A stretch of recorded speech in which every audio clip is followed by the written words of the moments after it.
The Galactic Council hall was never quiet. Billions of stars spun beyond its transparent ceiling, and yet inside, the noise was always the same. Sharp whispers, cold politics, and old empires deciding who mattered. But the moment she touched him, silence struck like thunder. The alien girl's fingers barely brushed the human's hand, and the glowing mark on her wrist, dormant since her birth, flared to life like a sun bursting through shadow. A hush fell over the chamber. For centuries, the soulmate signal had been a myth wrapped in science, a sacred marker written into the DNA of her people, something that never, ever triggered with another species. But the golden light around her pulse didn't lie. The human stood still, his eyes wide, unaware that in that heartbeat, he had just broken one of the oldest laws in the galaxy. He was just a mechanic, a field engineer assigned to maintain the power lines that ran beneath the council hall. Ethan never intended to be part of anything bigger than himself. But the moment their hands met, the glowing lines spread up her arm like wildfire, shimmering with an ancient language his mind couldn't read, but his heart somehow understood. Gasps rippled across the balconies, alien diplomats stiffened in their robes, and soldiers instinctively tightened their grips on their weapons. She stumbled back a step, staring at the human like he had ripped the stars themselves open. She was the heir to one of the most powerful bloodlines in the council, a girl born with the mark of the bonded, destined to find her match among her own kind, not among prey, not among humans. Yet here he stood. Guards rushed forward, shouting commands in a dozen tongues, but none dared to touch her. The soulmate indicator was sacred, a living contract that couldn't be faked or undone. Her people had fought entire wars over these bonds, and now that bond pointed at a human. She clutched her wrist, her heart hammering against her ribs. She had spent her entire life being taught that humans were weak, irrelevant, a younger race too dangerous to trust, too naive to matter. But the pulse between their hands burned like something real, something old. She couldn't look away. Neither could he. The council chamber exploded into chaos. Ambassadors barked accusations. Some demanded his arrest. Others called it an abomination. Ethan's supervisor screamed his name from the engineering platform, but the guards had already surrounded him, weapons raised. He didn't even have time to process what had happened. He just remembered the warmth of her hand, the shock that wasn't just in his skin but deep in his chest, like something ancient had woken up. When the council commander stepped forward and ordered him taken away, Ethan didn't resist. He couldn't even breathe properly. She watched him being dragged from the chamber, her pulse still glowing gold. She should have looked away. She should have turned her back on him like her training demanded. But something inside her whispered louder than the council's shouts. Her soulmate indicator had chosen him, and no amount of protocol, power, or fear could change that. Hours later, Ethan sat in a sterile holding cell buried deep beneath the council station. Interrogation lights glared down on him, questions pounding at him like a hammer. How long had he known her? What technology did humanity use to manipulate the soulmate bond? What conspiracy was Earth planning against the council? He had no answers. He wasn't a soldier. He wasn't a spy. He was just a man who fixed power lines and got pulled into something bigger than his own world. The interrogators didn't believe him. No one ever did when humans were involved. On the other side of the station, she sat alone in the ritual chamber. The walls shimmered with the soft glow of her ancestral crest, and at the center, her soulmate indicator burned like a star. The elders spoke to her through a dozen calm channels, their voices sharp and poisonous, reminding her of her duty, her blood, the weight she carried. But none of their words could silence the image of his face when the mark lit up. He didn't look like a conqueror. He didn't even look like someone who understood what had happened. He just looked human. And for the first time, she didn't know whether that made him dangerous or extraordinary. The council decided his fate quickly. They always did when humanity was involved. He would be shipped off to an isolated outpost, his memories scrubbed, and the incident buried. But when the guards came to remove him from the cell, they didn't expect to find the princess already there, standing between Ethan and the door. Her golden wrist still glowed, casting a soft light across the floor. "You can't erase a bond," she said quietly. Her voice wasn't loud, but it carried the weight of 1,000 years of tradition. The guards froze. They couldn't touch her. They couldn't touch him without triggering a diplomatic nightmare. Ethan stared at her, confusion swirling with fear and something else he couldn't name. She turned to him, her eyes locking with his like gravity itself had chosen to pull them together. "You don't understand what this means," she whispered. "But neither do they, and that's why they're afraid." They escaped the station before the council could decide how to contain the scandal. She had power. He had instincts. And together, with the mark burning brighter than ever, they slipped through the shadows of the outer docking bay, climbing into an old scout ship older than most council soldiers. The alarms blared seconds after they lifted off. Fighters scrambled. The council wasn't going to let this happen. A princess bonded to a human would shake every foundation of their control. As their ship sliced through the black, Ethan gripped the controls tightly, the endless stars streaking past. He had never flown outside low-orbit training, but something in her voice steadied him. "If we run," he muttered, "they'll hunt us." "They will," she answered softly, her eyes fixed on the swirling constellations. "Because they fear what they can't control. And the soulmate bond? They've never controlled that." Behind them, entire fleets prepared to move. This wasn't just about two people anymore. This was about everything the council built on fear, hierarchy, and separation. Her glowing wrist was a spark, and sparks burned empires. The journey through the void wasn't easy. Council cruisers cut off every major corridor. They chased the little scout ship into nebulous storms and asteroid fields, their broadcasts echoing through the calm. "Surrender the human, return the air." But every time they cornered them, she guided Ethan into the kind of narrow, unpredictable flight paths no machine could calculate. Her people were bred for control. She had spent her life resisting it. Now she was free. The closer the enemy got, the stronger the soulmate signal grew, wrapping them both in a strange pull that neither could explain. He felt her heartbeat when she wasn't touching him. She could hear his breath even in silence. It was more than love, more than instinct. It was a bond that terrified the council because it couldn't be bought, trained, or erased. They reached the edges of forgotten space, a graveyard of dead stations, fractured moons, and the remains of the old wars. Here, the council sensors were weak, their power stretched thin. She turned to Ethan then, for the first time without the weight of titles or expectations. "Our bond isn't supposed to exist," she said. "But the galaxy has never followed its own rules. Humanity wasn't supposed to rise either. And yet, here you are." The council fleet found them anyway, a wall of steel and light filling the void. It was the largest armada he had ever seen, and in the center of it stood the royal dreadnought, the ship meant to bring her home in chains.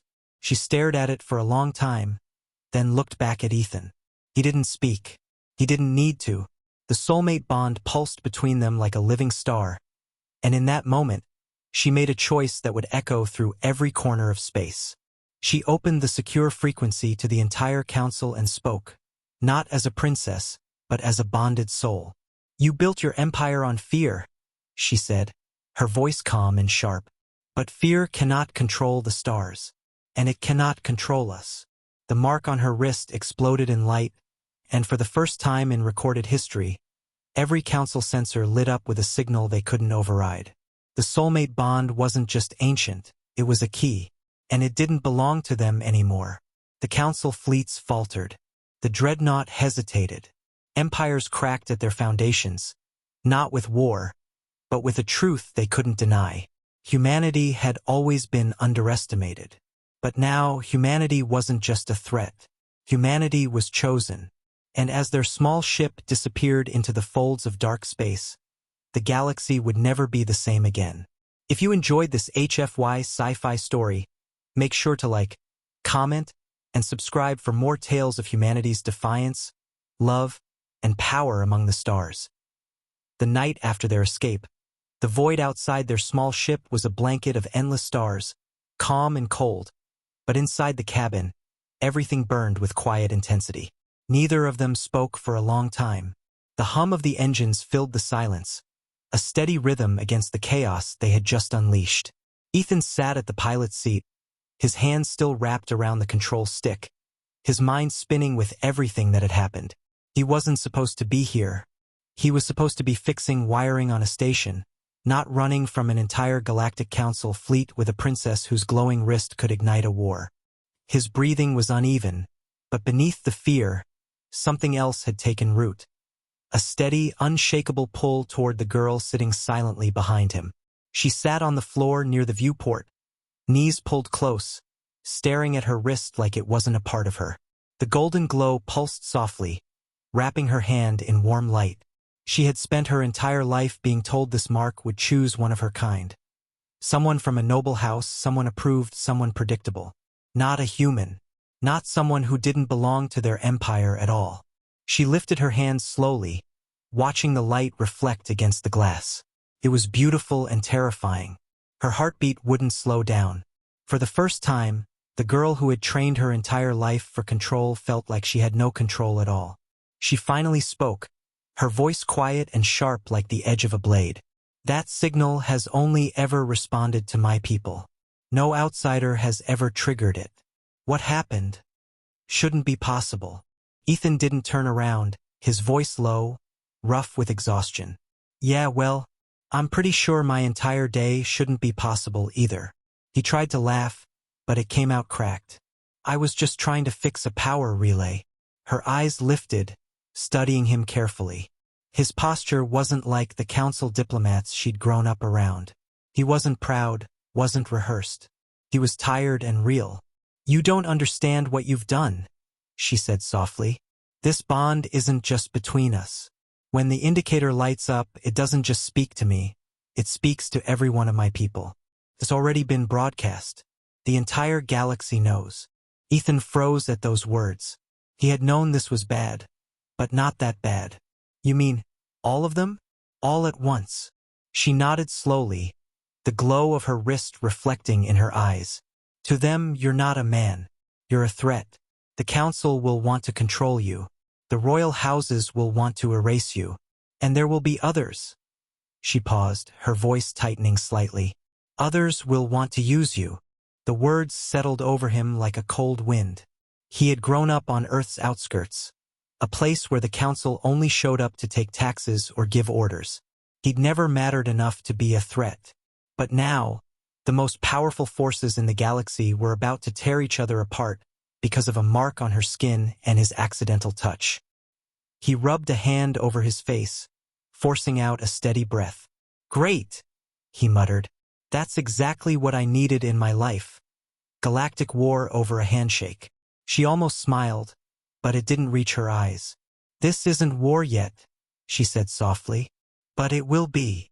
The ship jolted slightly as they slipped into the outer drift zone, a wild stretch of space where the council's sensor network thinned.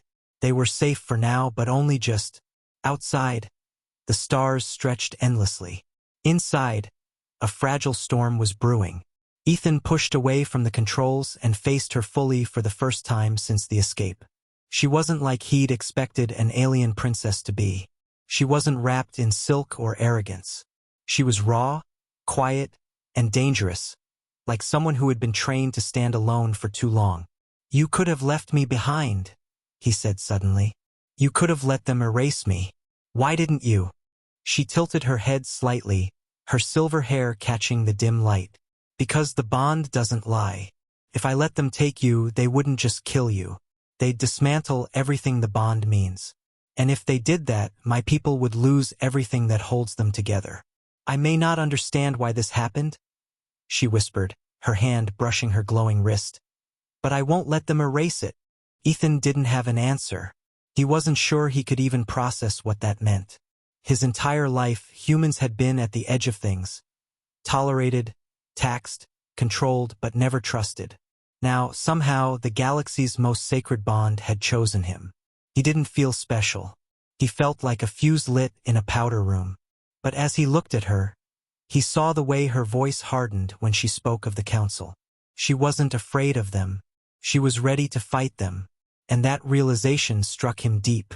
She rose slowly, walking toward the cockpit, the golden glow around her hand fading to a soft pulse. "We can't go back," she said. "Not to my world, not to yours. They'll come for us, council fleets, bounty hunters, royal claimants. All of them." The moment the bond activated, it became more than just us. It became a question the entire galaxy is going to want answered. Ethan leaned back against the console, his mind spinning. "And what exactly are they going to do when they find us?" She looked out at the stars, her eyes hardening. "They'll try to break us." The engines hummed beneath their feet, steady and alive. Somewhere deep in that sound, Ethan felt something click inside him. He didn't ask for this, didn't want this, but for the first time, running away didn't feel like an option. She turned back toward him, their eyes locking across the cockpit, and neither of them needed to say what they both understood. Whatever came next, they were in it together. In the distance, deep inside council space, the First Fleet received the signal that would start the hunt. They didn't care about love or soulmates. They cared about control.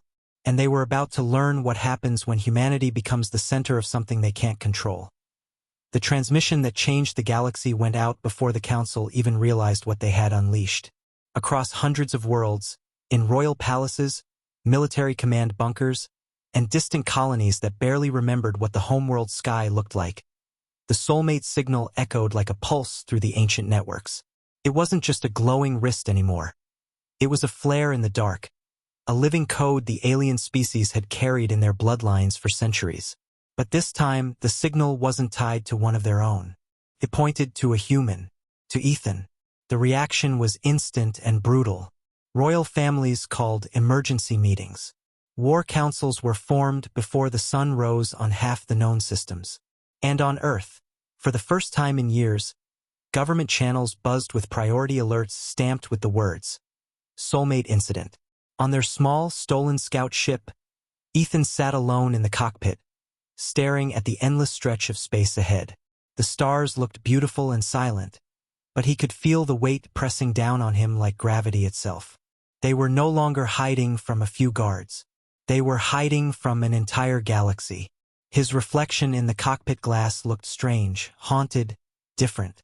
A few days ago, he was a nobody. Now, his face was being passed through networks faster than light. He rubbed his palms against his knees, the silence around him thick, almost suffocating. He hadn't slept since the escape. Every time he closed his eyes, he saw the moment her glowing wrist lit up, saw the shock in the Council's eyes, heard the sudden silence that felt like the universe holding its breath. He didn't understand why it had chosen him. He didn't even believe in things like destiny. She entered the cockpit quietly, like a shadow in starlight. She didn't wear the silk robes of her station anymore. She had stripped away the trappings of royalty the moment they fled. She wore the same utility jacket she had stolen from the engineering deck, her silver hair tied back roughly, the mark on her wrist still glowing softly. The light pulsed in rhythm with something only she could feel. Her eyes, sharp and bright, lingered on the navigation display showing dozens of council ships converging on the outer rim. They were already moving. They weren't just hunting. They were preparing for war. "You're thinking too loud," she said softly. Ethan let out a short, humorless breath. "Can you blame me?" he muttered, still staring out at the stars. "A few days ago I was fixing wires and eating cold ration packs. Now I'm apparently, whatever this is." "You're the one the bond chose," she said. There wasn't awe in her voice. There wasn't accusation either. Just truth. "That's not something that can be undone." He finally turned to look at her. "I don't even know what that means. I didn't do anything special. I just touched your hand." Her jaw tightened slightly, and for a moment, he saw something he hadn't expected. Uncertainty. "My people's soulmate bond isn't just about touch," she said quietly. "It's ancient, connects minds, hearts. It chooses those who can alter the course of everything. It doesn't make mistakes." Ethan let out a soft, shaky laugh. "Well, then it picked the wrong guy."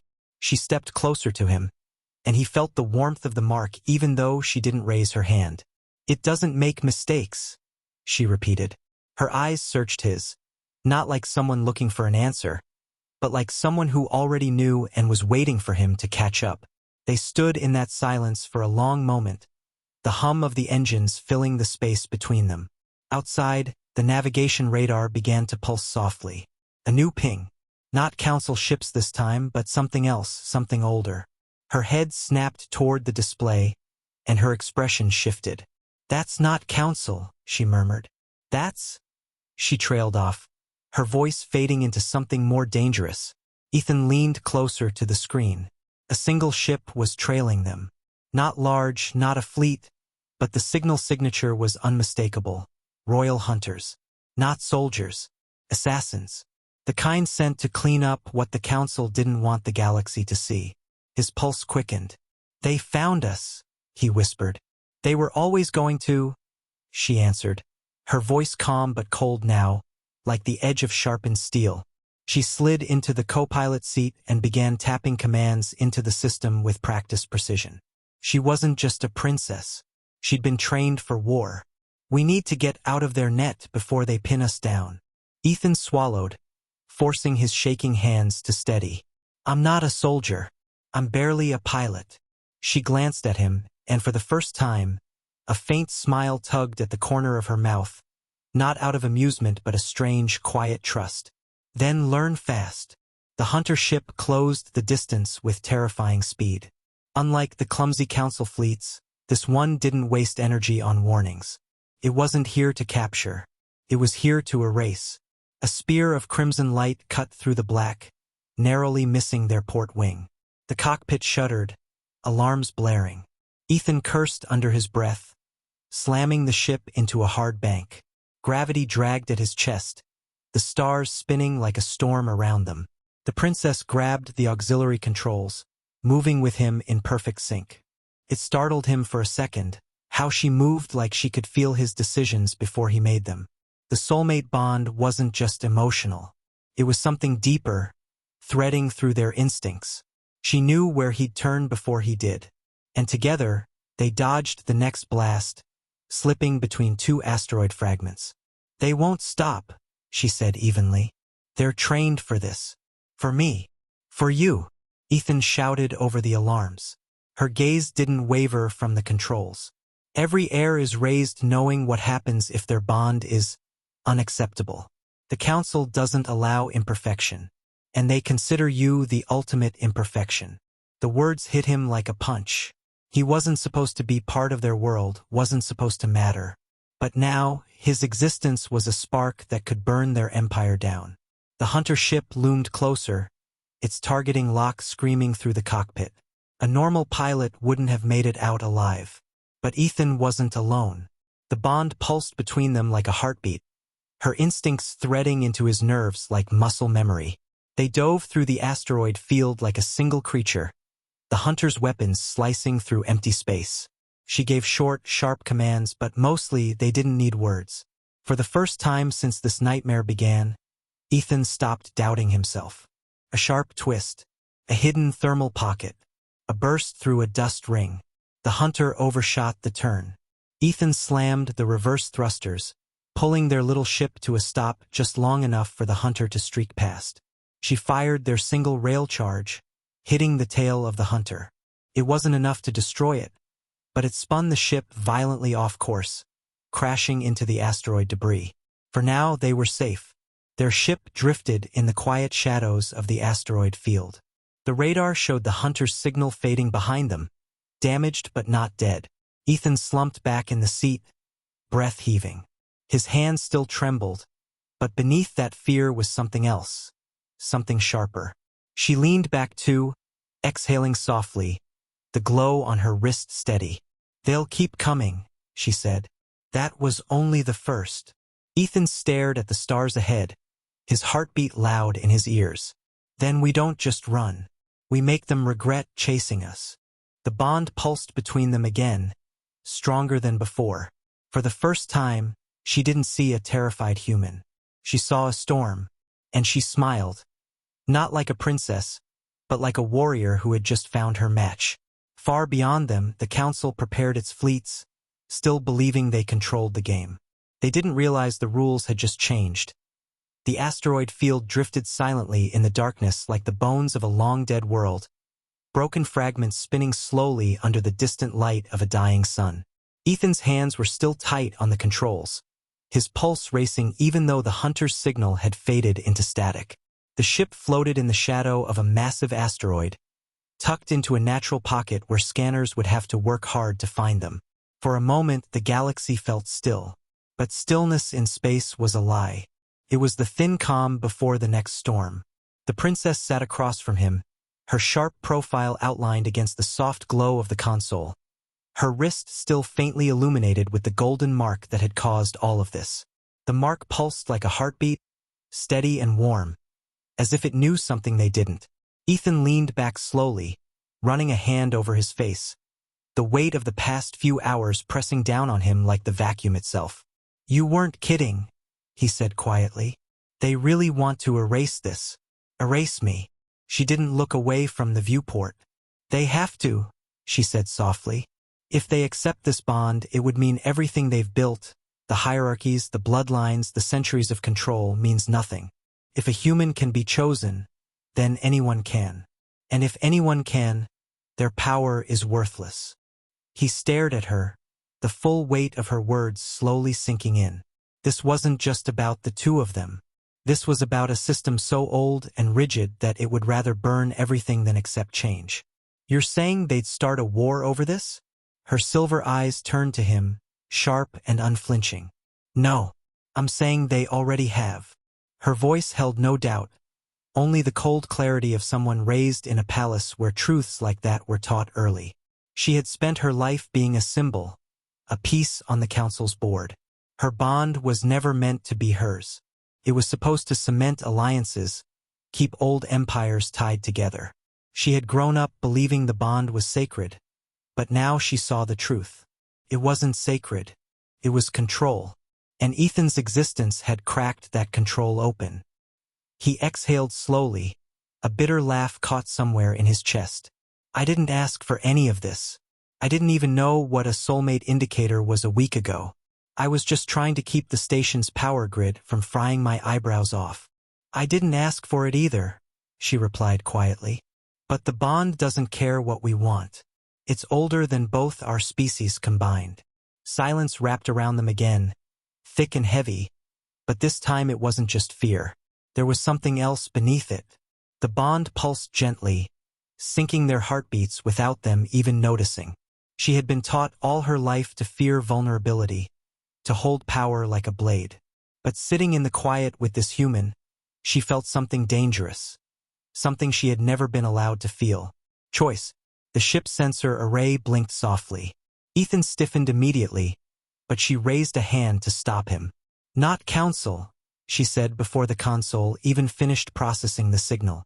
She could read the pulse of their pursuers like she could read her own breath. This was something different, smaller, older. She leaned over the display, her eyes narrowing. "This is a smuggler's channel. Unregistered. Fringe territory." Ethan frowned. "Smugglers. They operate between systems, outside the Council's eye. If we can slip through their lanes, we can vanish." He didn't like it. He didn't trust anyone anymore. But the alternative was sitting here until the Council sent something bigger than the last hunter. "All right," he muttered. "Let's go make friends with criminals." She almost smiled at that, a flash of sharp humor breaking through the weight between them. They guided the ship slowly out of the asteroid's shadow, its engines running at minimum burn. Out beyond the field, flickering lights appeared, two small freighters and a leaner ship with its transponder shut off. Smugglers, just like she said. Ethan angled their ship in carefully, transmitting a neutral handshake code he'd learned years ago working the docks. For a few tense seconds, nothing happened. Then, a single message pinged back. "State your business."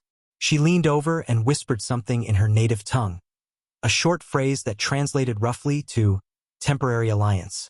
Her people had always dealt with smugglers when it suited them, even if the Council pretended otherwise. A moment later, their little scout ship was granted a narrow entry corridor through the smugglers' formation. They docked inside a dimly lit freighter whose hull looked like it had survived 100 battles and didn't care to be pretty. The air inside was thick with oil, smoke, and quiet distrust. Smugglers didn't ask too many questions. They survived by not caring who ran from whom. But even here, as she stepped onto the deck with her golden wrist faintly glowing, whispers rippled like wind through a dead forest. Everyone in the galaxy had seen the signal by now. Even the criminals. Maybe especially the criminals. An older smuggler with metal implants along his jaw leaned against the rail, his cybernetic eye narrowing as he took them in. "You're the girl," he rasped. "The one the Bond chose. And this is the part where you either help us," Ethan said before she could answer, his voice flat, "or hand us over and hope the council pays well." The smuggler's gaze flicked between the two of them, then lingered on Ethan. A slow, humorless grin tugged at his mouth. "They'll pay a lot." She stepped forward, and in that single movement, the air shifted. She didn't need to raise her voice. Royal blood didn't beg, it commanded. "And they'll kill you the moment they have us. No one who touches a soulmate bond lives long enough to spend what they earn." The smuggler's grin faltered. He stared at the mark on her wrist like it was both treasure and curse. And then, slowly, he nodded. "Then you'll need a ghost corridor," he said. "There's a slipstream through the dead sectors. Council won't risk following. Too dangerous. Too unstable. You'll either vanish or die in the attempt." Ethan didn't even hesitate. "We'll take it." Hours later, as the freighter unlatched their scout ship and gave them coordinates, Ethan sat in the pilot's seat again. The stars stretched thin and sharp ahead of them. She was strapped in beside him, silent, the golden mark faint but steady. The slipstream corridor ahead was infamous. No one who entered it was guaranteed to come out. But for fugitives like them, it was the only real chance. As they accelerated toward the swirling black mouth of the corridor, the comm panel lit up with dozens of new signals. Council fleets, hunters, patrols. They were closing in. Time was bleeding away fast. She reached out suddenly, her hand brushing lightly against his. It wasn't an accident. The bond flared between them like a breath of fire, steady and warm, and for a second, the chaos outside felt very far away. "They won't stop," she whispered. Ethan met her gaze, his voice quiet but iron solid. "Then neither will we." The ship plunged into the slipstream, swallowed by darkness and streaking light, as behind them the council fleets roared into the empty stars. Always a step too late. Inside that swirling storm, something new was being born, something the galaxy hadn't felt in centuries.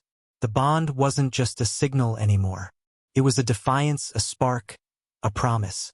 And it was only the beginning. The ship trembled as it dove deeper into the slipstream, its metal frame groaning under forces no ordinary vessel was meant to endure. Outside, the stars warped and bled into streaks of blue and gold, twisting like living things, while bursts of lightning-like energy flared across the void, lighting their faces in sharp flashes. This was no normal hyperspace corridor. This was a ghost stream, a lawless, unstable vein of space where sensors died and ships were lost without a trace. It was where smugglers hid, where fugitives vanished, where the council feared to follow. But for Ethan and the alien princess sitting beside him, it wasn't just an escape. It was the only road left. The hum of the engines rose into a low, uneasy growl as warning lights blinked across the console. Ethan gripped the controls tightly, his knuckles pale, his eyes flicking between the forward viewport and the navigation display that showed only static. He was flying blind now. Every star outside twisted into impossible shapes, every movement of the ship like walking through a storm made of ghosts. The slipstream corridor wasn't a path. It was a living maze that shifted with every pulse. And if he made one wrong turn, they'd be lost forever. Beside him, the princess sat still, her silver hair moving softly with each vibration of the hull. Her wrist still glowed faintly, a golden light against the cold metal. She wasn't afraid. She'd been raised inside the council's gilded cages, taught to hide her fear behind a steady gaze. But inside, something else burned. She knew the bond had chosen this human for a reason, though she didn't understand why yet. And as the ship cut through the storm like a blade, she could feel his heartbeat through the bond, fast, rough, human, but steady. It anchored her in a way no training ever had. A sudden surge of energy slammed into the ship from starboard, sending them spinning. Ethan swore through clenched teeth as he wrestled the controls. Panels sparked. Warning klaxons filled the cockpit with piercing sound. A fracture in the slipstream opened like a hungry mouth on their right, a swirling vortex of fractured space that devoured anything that came too close. The ship tilted toward it, pulled like a leaf in a flood. Her hand snapped to the console, fingers moving with trained precision, rerouting auxiliary power to the thrusters. The engines roared, fighting the pull. She didn't wait for instructions, didn't need permission. They were moving as one now, each instinct answering the other. Ethan yanked the nose of the ship upward, and she flooded the lower thrusters, cutting through the vortex's pull just in time. The hauler shuddered violently, but held. The moment passed like a blade missing the skin by inches. For several long breaths, the only sound was the deep, rhythmic pulse of the engines. Ethan's chest rose and fell sharply as adrenaline rushed through him. He glanced sideways at her, and she was already watching him. Not with fear, but with a fierce, almost proud look. "You don't fly like a council pilot," she said softly. He huffed a short breath that almost resembled a laugh. "Yeah, I actually like living." The bond pulsed softly between them again. A warmth that neither of them wanted to acknowledge out loud, but neither could ignore anymore.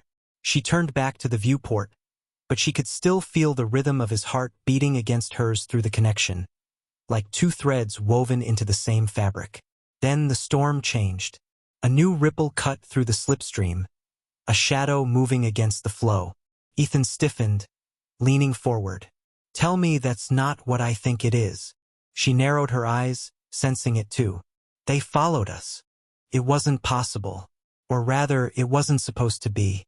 No council ship could survive this corridor." But when the shadow emerged from the rolling storm behind them, his breath caught in his chest. It wasn't a fleet. It was one ship, small, predatory, black as the void. A Hunter-class interceptor, built to hunt through storms like this, piloted by elites who were raised to kill the unkillable. They hadn't escaped after all. They had been given a head start. "They sent a hunter," she whispered. "Not a soldier. A shadow." Ethan's hands clenched on the controls. "Then we make sure the shadow doesn't catch us." The hunter ship began to close the distance, weaving through the slipstream like it had been born in the storm. Plasma bursts ripped through the corridor, tearing past their hull in bright streaks. Each shot missed by meters, but they weren't meant to hit. Not yet. The hunter was playing with them, circling like a predator waiting for its prey to tire. She turned to him suddenly. "If they catch us, they'll take you alive. They'll make me bond with someone else to overwrite this. And they'll wipe you from existence." Her voice didn't shake, but there was a sharp edge under it, something close to rage. "I will not let them." Ethan met her eyes, and for a moment, the chaos around them faded. "Then don't." The bond flared hot between them, as if the slipstream itself felt their defiance. She took over the auxiliary thrusters while he pushed the engines past their limits. The little ship screamed as it dove through the twisting corridor, spinning through fractures and lightning bursts like a ghost dancing on the edge of death. The hunter closed in fast, but Ethan's flying wasn't clean. It wasn't elegant. It was unpredictable, reckless, human. And unpredictability had a way of shattering perfection. The hunter fired again, this time a direct shot toward their engines. She didn't hesitate. She ripped open the side panel, slammed her hand against the manual override, and rerouted power through a bypass Ethan didn't even know existed. The ship rolled hard to the left, the plasma blast skimming past them like a flaming blade. "Sheesh," he muttered under his breath. "Remind me never to make you mad." She glanced at him sharply. "Then don't give me a reason." And then, out of nowhere, a plan formed in his head. It wasn't clean, it wasn't certain, but it was the kind of plan humans had built their survival on: desperation. "If they want to follow us," he said slowly, "let's give them something to follow into." Her eyes narrowed. "What are you thinking?" He pointed to a swirl of unstable energy ahead, an intersection of two slipstream currents, unstable, violent, almost suicidal. "If we dive into that pocket, they'll have to match us or lose the trail. And no one matches crazy like humans." For the first time since the chase began, she smiled. Not a soft smile, but something sharp, dangerous, alive. Do it! Ethan dove into the storm. The ship howled in protest as they sliced through the unstable convergence point. Energy flared across their hull like lightning crawling over bone. The hunter followed, but it was too clean, too precise. The storm punished precision. A surge of energy ripped into its wing, spinning it out of control. For a split second, it flared bright like a dying star, and then it was gone, swallowed by the storm it had thought it could control. Their ship burst out on the other side of the slipstream pocket, battered but whole. The storm behind them folded back into its endless rage, hiding the hunter's grave in its depths. Ethan exhaled shakily, his hands still locked on the controls. The princess leaned back in her seat, her chest rising and falling fast, the golden mark glowing brighter than it had since the day it appeared. She turned her head toward him slowly, the stormlight reflecting in her eyes. "That was insane," she whispered. He grinned faintly, breathless. "Yeah. Welcome to humanity." For the first time since their lives collided, she let herself laugh, soft and real, the kind of laugh she hadn't known in years. And for the first time since the mark appeared, the bond didn't feel like a chain. Felt like something alive, something theirs. But far behind them, buried deep in council space, the hunter's last transmission had already reached the high seat. The council now knew exactly where they were heading. And they wouldn't send hunters next time. They'd send something far worse. Ethan didn't know it yet. Neither did she. But what started as a single touch had already lit the fuse under a sleeping empire. And soon the galaxy would burn. The storm finally loosened its grip as their ship tore out of the slipstream corridor and into open space. But the silence that followed wasn't peaceful. It was heavy, thick, the kind of silence that carried weight. The swirling energies behind them folded in on themselves, swallowing the hunter's wreckage into darkness. Out ahead stretched a wide stretch of uncharted black, a cold sector far from any council patrol routes. The navigation panel flickered weakly, still struggling to stabilize after being battered through the storm. The engines were running hot. The hull creaked with every shift in trajectory, and Ethan's hands were still clenched tight around the controls, as if letting go would make the ship fall apart. The princess sat beside him, her chest rising and falling steadily, the faint glow from the Soulmate mark lighting the darkened cockpit in warm gold. She hadn't said a word since they broke free. For someone raised among leaders who spoke in threats and orders, silence was new, but it didn't feel like weakness. It felt like two people who had survived something that should have killed them. Ethan leaned back slowly, drawing a shaky breath.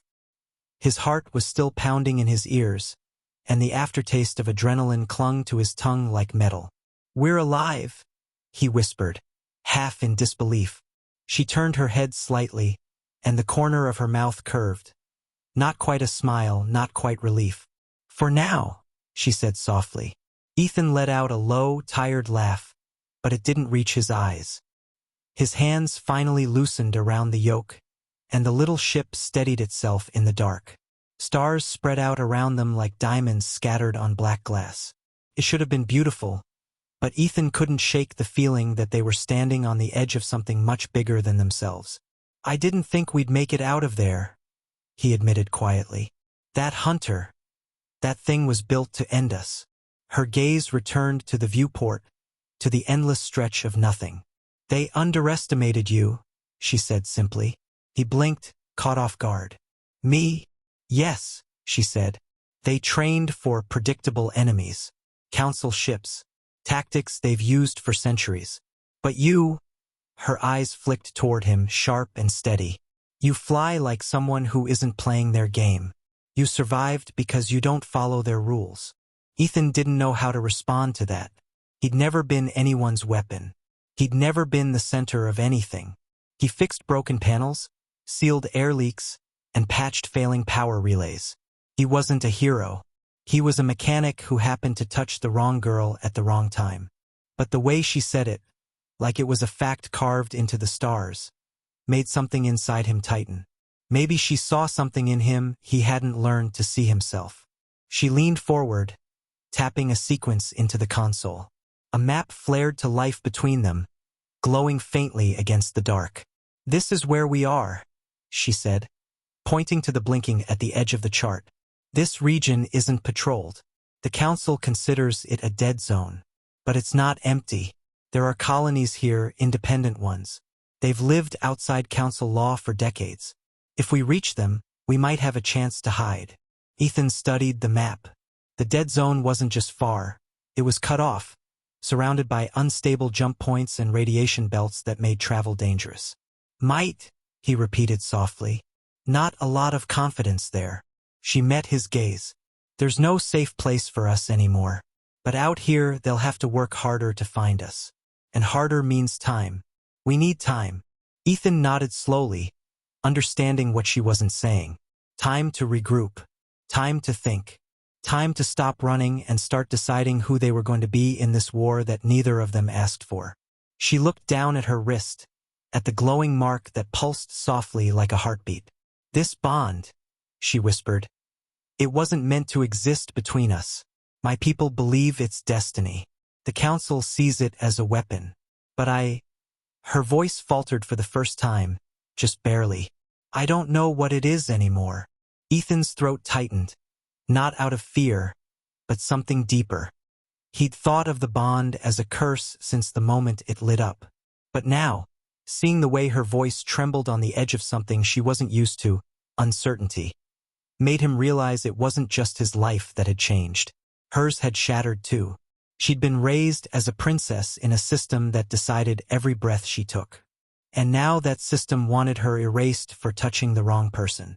He didn't know what destiny meant in a galaxy built on power and fear, but he knew what choice meant. He shifted slightly closer to her, his voice low and steady. "Then maybe we decide what it means." She looked up at him, startled. Not because of the words, but because no one had ever said them to her. Not her advisors, not her family, not the council.